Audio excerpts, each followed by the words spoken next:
Today we look at Florida. You know the place where Disney World is? Florida is the second or third best state to have a good time. Beaches, amusement parks, and lots of nature. But not everyone sees it as a great place to live. And that's what we're looking at today. 10 reasons the Sunshine State ain't for everyone. Got it? Get it? Good. Let's take a look.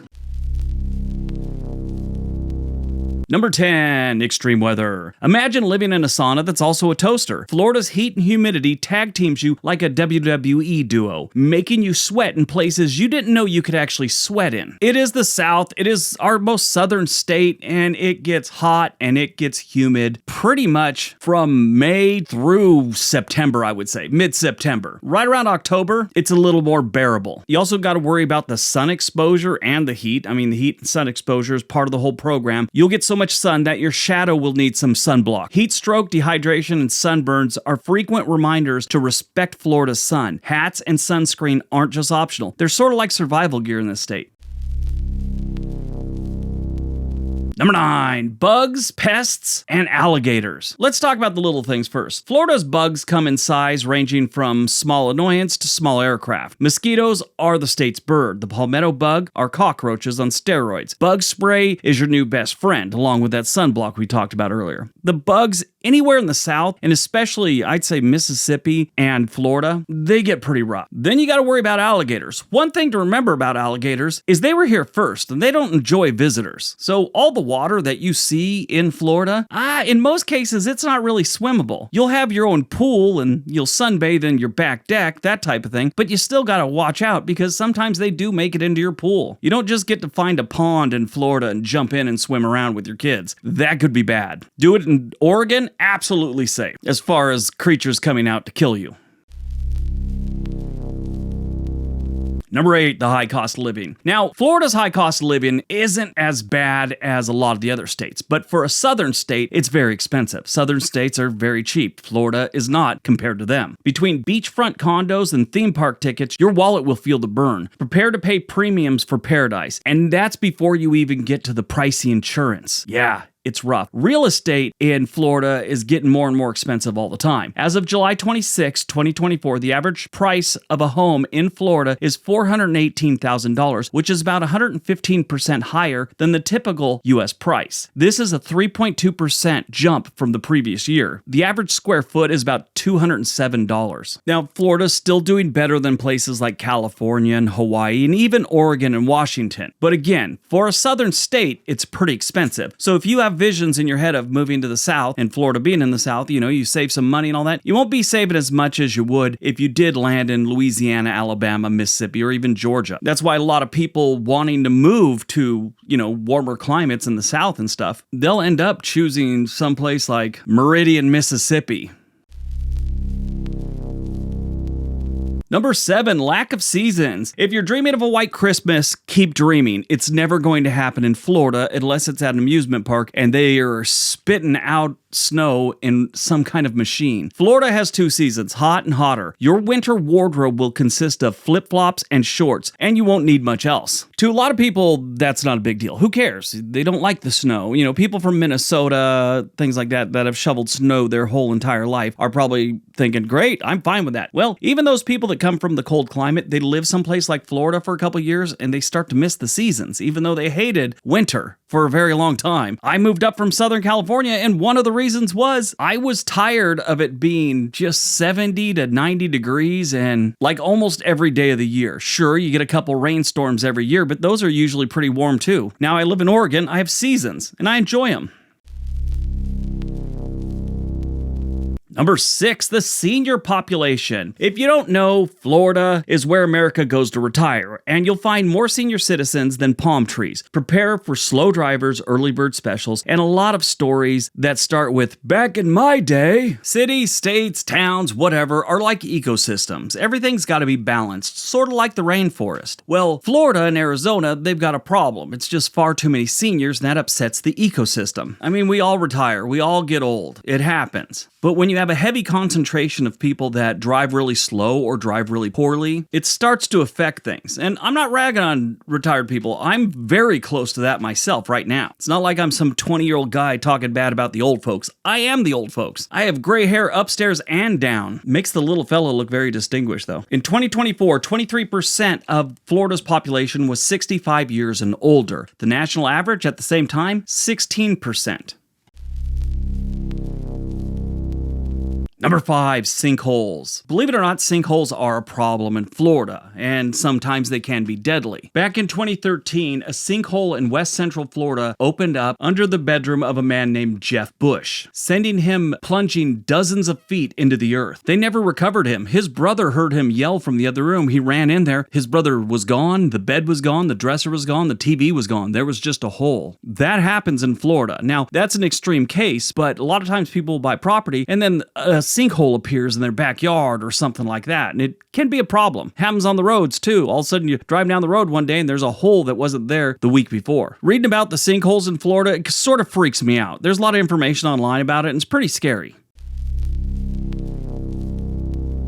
Number 4, a tourist-centric economy. Florida's economy is like a roller coaster, thrilling but unpredictable. The tourism is up, everyone's happy. When it's down, you feel the pinch. Diversify your income or prepare for a wild ride. This type of economy also creates another problem. Every day feels like Black Friday at Disney World. Good luck finding a parking spot or a quiet beach. You'll develop an expert level of skill dodging selfie sticks and navigating crowds. If you're a local, and I brought this up before because I grew up in a tourist community on the coast in Southern California, and it does get in the way. You know, you're trying to live your life and you got all these tourists walking around the beach and they're doing stupid stuff on the beach or driving down the bike path because they didn't understand you can't drive your car down there. I've seen so many people just drive onto the beach in Southern California because they just thought they could. No, you can't. Not in Southern California. There's a couple beaches you can, like Pismo Beach, but most beaches in California, you cannot drive on and you cannot start a fire on. And in Florida, you have similar problems. People don't understand the rules, the locals do, and it irritates the hell out of the locals. And if you get annoyed by people doing stupid stuff, Florida probably ain't for you because you'll see a lot of it.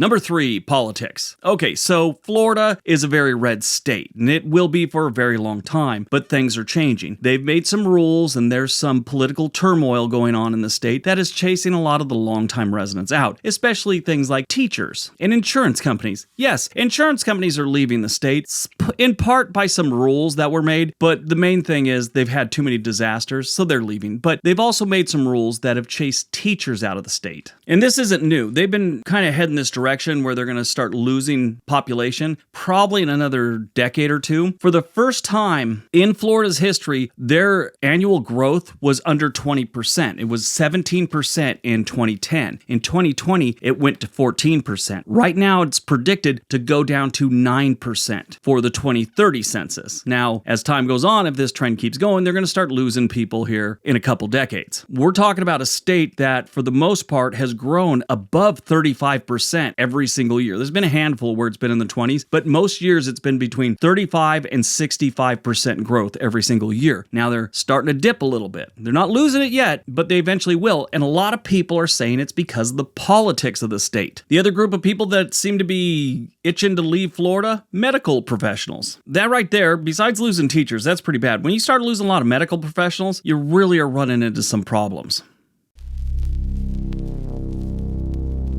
Number 2, natural disasters. Besides hurricanes, Florida's natural disasters include flooding, wildfires, and occasionally a tornado. Those are very rare, and they're definitely not as big as the ones you'll see in Tornado Alley up there near Oklahoma, Kansas, and Nebraska. But Florida could have a movie based around its natural disasters, because they have them every single year, and usually when one shows up, it's pretty devastating. Especially the hurricanes. The hurricanes are brutal in Florida. Just since 2000, the strongest hurricane to hit the state was Michael, which, when it hit landfall in Florida, it was a Category 5 hurricane. That was the strongest since 1992's Andrew, which displaced a lot of people and destroyed a lot of buildings. Additionally, Hurricane Charlie, Ivan, Janine, Dennis, Wilma, Irma, Ian, and Adalia made landfall or otherwise impacted the state as a major hurricane. And that's just since 2000. What's interesting, the one that killed the most people in Florida was Ian. That was only in 2022. 150 people lost their life because of that hurricane.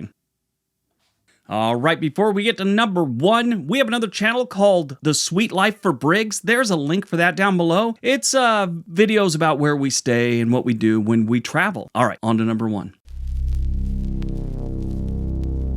And number 1, property insurance costs. Insuring a home in Florida is like betting in Vegas. The odds are never in your favor. Hurricanes, floods, and sinkholes make insurers nervous, and they charge an extraordinarily high amount for your homeowner's insurance. Now, there's several different reasons why this is happening. Obviously, Florida has a lot of natural disasters, and that, gets expensive. But there's also insurance fraud in Florida that appears to be pretty bad, and it has to do with a roofing scam. This is how it works. First, roofers canvass neighborhoods to offer an inspection for unsuspecting homeowners. These contractors inevitably find damage on the roof and often promise a free roof for the homeowner, claiming that they can have the home insurance deductible waived. The homeowners are pressured into signing an assignment of benefits form, giving contractors the right to file an insurance claim on their behalf. So they file the claim adjuster shows up and sometimes finds that there's not enough damage to warrant a bunch of money, so they don't sign off on it, or the roofing contractor doesn't get the money he wanted. So then he ends up suing the insurance companies, and it turns into even more expenses. So in a lot of cases, if it's on the fence, they're just going to pay it out because it would cost more to go to court over it. This is costing insurance companies a lot of money, so a lot of them are just leaving, or they plan to leave.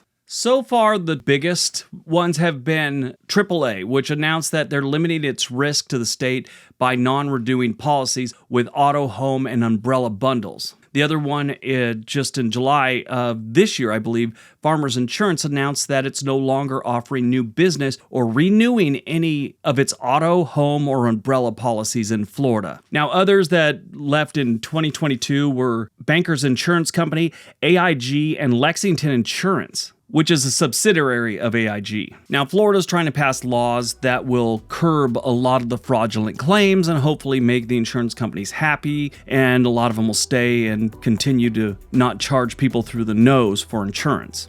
We'll see. All right, that's today's video. Hope you guys enjoyed it. Hope you got some information out of it. Now go out, have a great day, be nice to each other.